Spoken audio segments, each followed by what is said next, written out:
கப்பலில் வேலை செய்ய ஆசையாக இருக்கிறது. அதற்கு என்ன படிக்க வேண்டும்? என்ன படித்தால் நான் கப்பலில் மாலுமியாக இருக்க முடியும்? இது ஒரு நல்ல அருமையான கேள்வி. அதாவது கப்பல்ல மாலுமி ஆகணும்னா நீங்க என்ன படிக்கணும்? நீங்க என்ன வேணா படிக்கலாம்.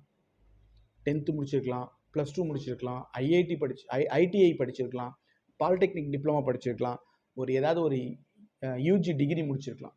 இதில் நீங்கள் என்ன வேணால் படிச்சிருக்கலாம், ஒன்றும் பிரச்சனை. பிஜி கூட முடிச்சிருக்கலாம், ஒன்றும் பிரச்சனை இல்லை.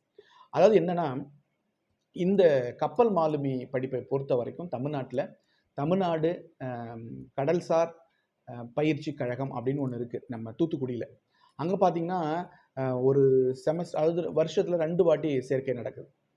ஜனவரியில் ஒன்று, ஜூலையில் ஒன்று. ஒரு பருவத்துக்கு வந்து ஒரு ஒரு ஒரு கோர்ஸ்க்கு வந்து அந்த கோர்ஸில் ஒரு செமஸ்டருக்கு 40 பேர் மட்டும்தான் தேர்ந்தெடுத்து படிக்க வைக்கிறாங்க. 6 மாத கால பயிற்சி, 25 வாரங்கள் தான் அதனுடைய பயிற்சி காலம்.